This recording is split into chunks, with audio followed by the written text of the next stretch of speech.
राम मंदिर को लेकर प्रयागराज में साधु संतों ने बड़ा ऐलान किया है। साधु संत अब सविन में अभिज्ञान आंदोलन कर राम मंदिर बनाएंगे।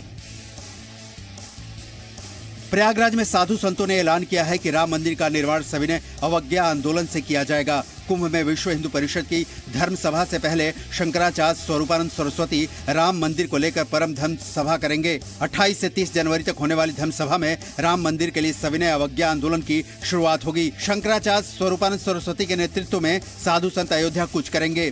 स्वामी अभिमुक्तेश्वरानंद सरस्वती की माने तो इस धर्म सभा में 1008 प्रतिनिधि मौजूद रहेंगे। धर्म सभा में 4 पीठ, 245 देश, 13 अखाड़ा, 7 पुरियों और 12 ज्योतिर्लिंगों के अलावा सभी संसदीय क्षेत्र से एक प्रतिनिधि भी शामिल होगा।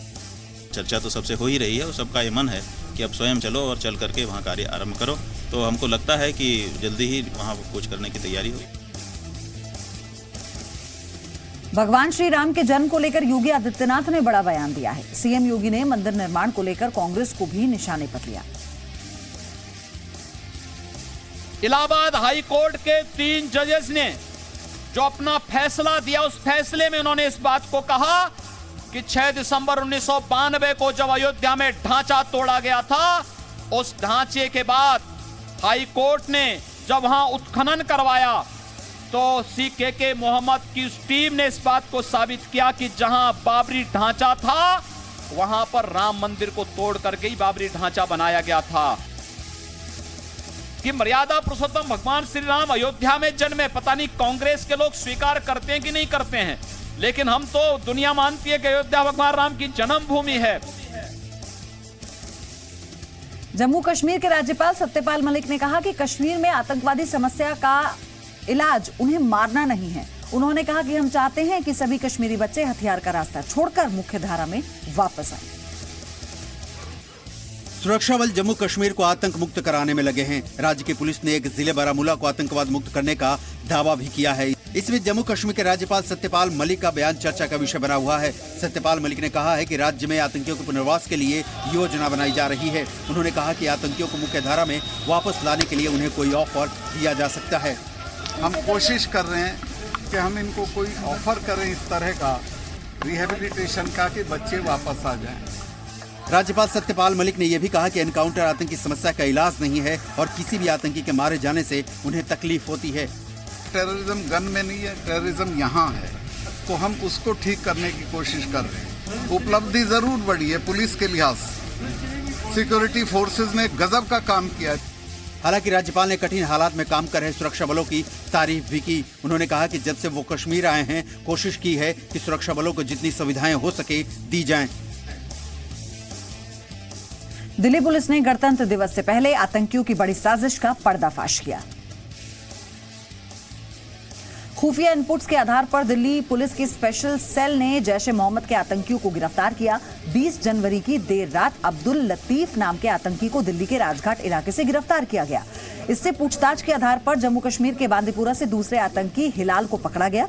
स्पेशल सेल के मुताबिक इन्होंने दिल्ली में भीड़ भाड़ वाली कई जगहों की रेकी की और 5 जगहों को फाइनल किया। इसकी प्लानिंग इन जगहों पर ग्रेनेड फेंकने की थी। दोनों आतंकियों के पास से 2 ग्रेनेड, 1 पिस्टल, 26 कारतूस बरामद किए गए। लक्ष्मी नगर में एक आदमी के बारे में आया था कि जिसके पास में सस्पिशियस एक्टिविटी के लोग आते हैं। ये इनपुट मिलिट्री इंटेलिजेंस दिल्ली से आया था कि इस पर्टिकुलर घर में सस्पिशियस लोग हैं जो आते हैं। इस इंफॉर्मेशन पे स्पेशल सेल की टीम काम कर रही थी और काम करते करते फिर 20 तारीख की रात को जब स्पेसिफिक इनपुट मिला कि ये अब्दुल लतीफ गनई आने वाला है 20 की रात को, तो उसको गिरफ्तार किया गया। कश्मीर में आतंक का रास्ता छोड़कर सेना में शामिल हुए लांस नायक नजीर अहमद वानी को मरणोपरांत अशोक चक्र से नवाजा जाएगा। ये सम्मान गणतंत्र दिवस समारोह में उनके परिवार वालों को दिया जाएगा। नवंबर 2018 में शोपिया में मुठभेड़ के दौरान नजीर अहमद वानी शहीद हो गए थे। इस ऑपरेशन में 6 आतंकी मारे गए थे। कुलगाम में अशुमजी गांव के रहने वाले नजीर वानी ने आतंकवाद छोड़कर 2004 में टेरिटोरियल आर्मी ज्वाइन की थी। शहादत के वक्त वानी 34 राष्ट्रीय राइफल्स में थे। नजीर वानी ने आतंकियों के खिलाफ कई ऑपरेशन में हिस्सा लिया। वीरता के लिए उन्हें वर्ष 2007 और 2018 में सेना मेडल से भी नवाजा गया था।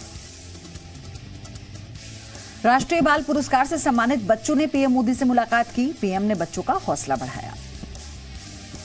राष्ट्रीय बाल पुरस्कार से सम्मानित देश के 26 बच्चों ने प्रधानमंत्री मोदी से मुलाकात की। इस दौरान पीएम ने सभी विजेताओं को बधाई दी और उनका हौसला भी बढ़ाया। प्रधानमंत्री ने बच्चों को हमेशा प्रकृति से जुड़े रहने की सलाह दी। प्रधानमंत्री ने कहा कि पुरस्कारों से प्रतिभाशाली बच्चों को जानने का मौका मिलता है और ये पुरस्कार दूसरों के लिए प्रेरणा का काम करते हैं। मुलाकात के दौरान बच्चों ने प्रधानमंत्री का ऑटोग्राफ भी लिया। सबसे अच्छी बात जो उन्होंने कही वो ये है कि हम जितने बड़े हो जाए लेकिन बचपना नहीं जाना चाहिए हमारे अंदर से, तो वो बात मुझे बहुत अच्छी लगी। अंडमान निकोबार आइलैंड से आया हूँ तो सर ने बोला कि मैं आपको बहुत मिस किया, तो मुझे बहुत अच्छा लगा कि मुझे सर ने मिस किया और मेरे को बहुत प्राउड फील हो रहा कि आज मैं यहाँ खड़ा हूँ। आज मैं प्रधानमंत्री से मिली तो मुझे बहुत अच्छा लगा। 22 जनवरी को राष्ट्रपति रामनाथ कोविंद ने इन बच्चों को राष्ट्रीय बाल पुरस्कार से सम्मानित किया था। गणतंत्र दिवस पर राजधानी दिल्ली के लोग अगर घर से बाहर जाने का प्लान करें तो एक बार दिल्ली पुलिस की एडवाइजरी से आप ध्यान से देख लीजिएगा। गणतंत्र दिवस की परेड को देखते हुए दिल्ली के कई रास्ते बंद रहेंगे। दिल्ली पुलिस ने एडवाइजरी जारी करते हुए 26 जनवरी को कई रास्ते बंद किए हैं, जबकि कई रास्तों का रूट बदला है।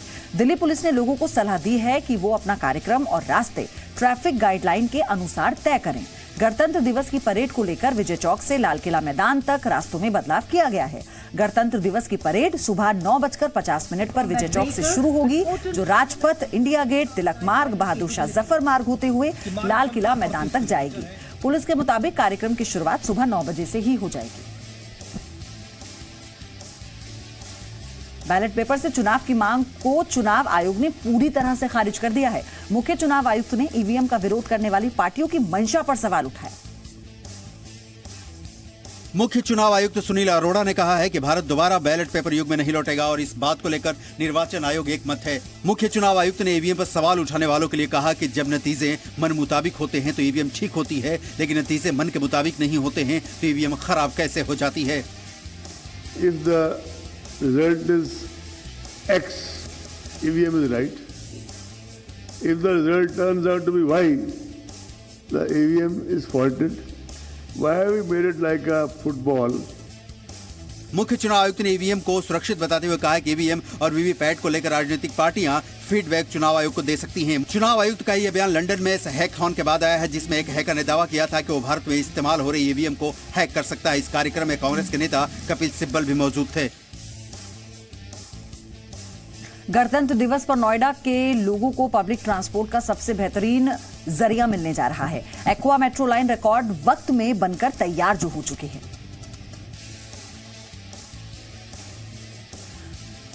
और आज मुख्यमंत्री योगी आदित्यनाथ इस एक्वा लाइन का उद्घाटन करेंगे। अब ये सफर बहुत आसान होगा। 30 किलोमीटर के सफर को कुल 21 मिनट में तय किया जा सकेगा और ये लाइन तय समय सीमा में बनकर तैयार हो चुकी है और जो अब लोगों के लिए सफर के लिए खोल दी जाएगी। वहीं आर्थिक रूप से कमजोर सामान्य वर्ग के 10% आरक्षण को सुप्रीम कोर्ट में चुनौती दी गई और आज मामले पर सुनवाई है। आर्थिक आधार पर आरक्षण के मुद्दे पर आज सुप्रीम कोर्ट में सुनवाई होगी। चीफ जस्टिस रंजन गोगोई और संजीव खन्ना की पीठ इस मामले पर सुनवाई करेगी। आर्थिक रूप से कमजोर लोगों को 10% आरक्षण के खिलाफ सुप्रीम कोर्ट में याचिका दाखिल की गई है। याचिका में कहा गया है कि संवैधानिक संशोधन औपचारिक रूप से उस कानून का उल्लंघन करता है जिसे सुप्रीम कोर्ट ने 1992 में इंदिरा साहनी मामले में स्थापित किया था। याचिका में यह भी कहा गया है कि इस फैसले से सुप्रीम कोर्ट की संवैधानिक पीठ के 50% की अधिकतम आरक्षण की सीमा का उल्लंघन होता है। पूर्व पीएम पीवी नरसिम्हा राव ने भी आर्थिक आधार पर आरक्षण देने की कोशिश की थी। उन्होंने अपने कार्यकाल में मंडल आयोग की रिपोर्ट के आधार पर सवर्णों को 10% आरक्षण का ऐलान किया था, लेकिन सुप्रीम कोर्ट की संवैधानिक पीठ ने उसे खारिज कर दिया। आर्थिक आधार पर आरक्षण का विरोध करते हुए मद्रास हाईकोर्ट में भी याचिका दाखिल की गई थी। सीबीआई के नए चीफ पर कोई फैसला अभी तो नहीं हुआ है। सीबीआई डायरेक्टर चुनने के लिए 3 सदस्यों का सिलेक्शन पैनल जल्द ही दोबारा से बैठक करेगा। सीबीआई के नए डायरेक्टर के नाम पर सिलेक्शन पैनल की बैठक में सहमति नहीं बन पाई। गुरुवार को पीएम मोदी की अगुवाई में हुई बैठक में सीबीआई के नए डायरेक्टर का नाम तय नहीं हुआ। बैठक में पीएम मोदी के अलावा विपक्ष के नेता मल्लिकार्जुन खड़गे और चीफ जस्टिस रंजन गोगोई शामिल थे। बैठक में सीबीआई डायरेक्टर के लिए शॉर्ट लिस्ट किए गए नामों को सिलेक्शन पैनल के सामने रखा गया। 3 सदस्यों के पैनल ने इन नामों पर चर्चा की, लेकिन किसी के नाम पर सहमति नहीं बनी। सीबीआई का नया डायरेक्टर चुनने के लिए जल्द ही सिलेक्शन पैनल की दोबारा बैठक होगी, जिसमें नए सीबीआई चीफ के नाम पर मुहर लगेगी। सीबीआई के पूर्व डायरेक्टर आलोक वर्मा को 10 जनवरी को हटाया गया था। सीबीआई ने आईसीआईसीआई बैंक की पूर्व सीईओ चंदा कोचर और उनके पति दीपक कोचर के खिलाफ एफआईआर दर्ज की। जांच एजेंसी ने वीडियोकॉन ग्रुप के एमडी वीएन धूत के खिलाफ भी एफआईआर दर्ज की है। आरोप है कि इन्होंने आपराधिक साजिश के तहत निजी कंपनियों को कर्ज दिलवाकर आईसीआईसीआई बैंक के साथ धोखाधड़ी की, जिससे बैंक को 1730 करोड़ का घाटा हुआ।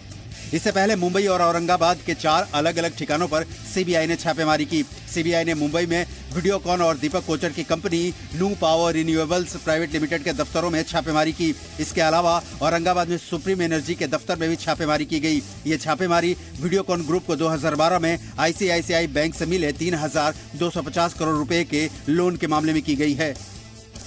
चंदा कोचर का एक महज एक टिप ऑफ द आइसबर्ग हम बोलते हैं, एक छोटा सा एक नमूना है। सारे बैंकों का यही हाल है। तो मुझे लगता है कि शायद ये बहुत ही अच्छी शुरुआत है।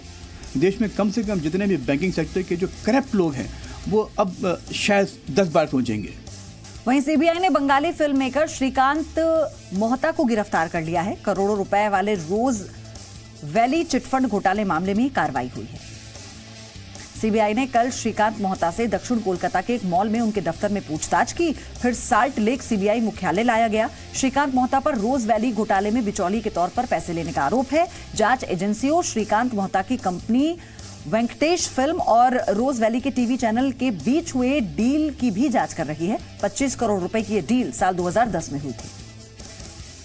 पश्चिम बंगाल और केरल के बाद अब मध्य प्रदेश में भी राजनीतिक हत्याओं का सिलसिला शुरू हो गया है। रतलाम में आरएसएस स्वयंसेवक संघ की एक कार्यकर्ता की हत्या कर दी।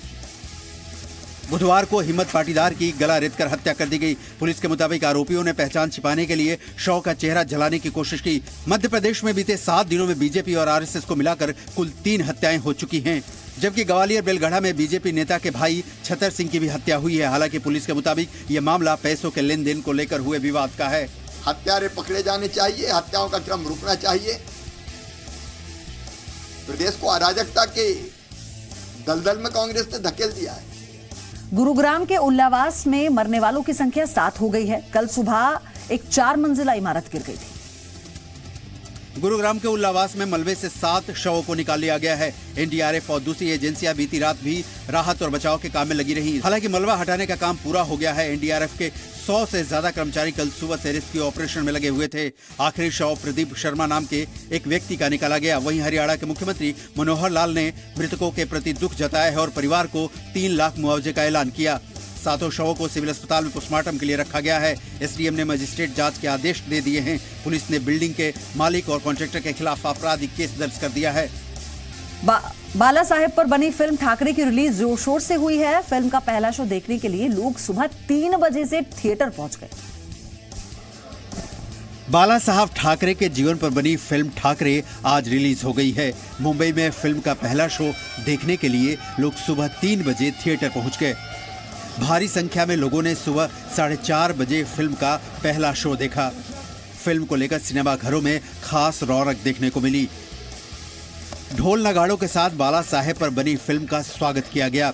मुंबई में ओपनिंग शो से पहले सिनेमा घरों के बाहर जमकर आतिशबाजी की गई। शिवाजी की मूर्ति को दूध से भी नहलाया गया। फिल्म ठाकरे में नवाजुद्दीन सिद्दीकी बाला साहब ठाकरे के किरदार में नजर आएंगे। बायोपिक के जरिए बाला साहब की जिंदगी को सिल्वर स्क्रीन के बड़े पर्दे पर उतारा गया है। दिल्ली एनसीआर में बारिश के बाद ठंड बढ़ गई है। वहीं पहाड़ी इलाकों में कई जगह ताजा बर्फबारी हुई है। गुरुवार को राजधानी दिल्ली के कई इलाकों में बारिश हुई। बारिश और मौसम बदलने के बाद तापमान में भी गिरावट देखने को मिली है। मौसम विभाग ने आज भी बारिश और बादल गरजने की आशंका जताई है। वहीं पहाड़ों में कई जगह ताजा बर्फबारी हुई। भारी बर्फबारी के बाद लगातार तीसरे दिन जम्मू कश्मीर नेशनल हाईवे बंद रहा। लगातार हो रही बर्फबारी की वजह से हाईवे से बर्फ हटाने के काम में भी रुकावट आई है। पहाड़ों पर हुई भारी बर्फबारी के बाद एवलांच का भी खतरा बढ़ गया है। हिमाचल के कुल्लू और सिरमौर में भी बर्फबारी से जनजीवन पर असर पड़ा है। उत्तराखंड के मसूरी और पिथौरागढ़ में बर्फबारी के बाद कई रास्ते बंद पड़े हैं।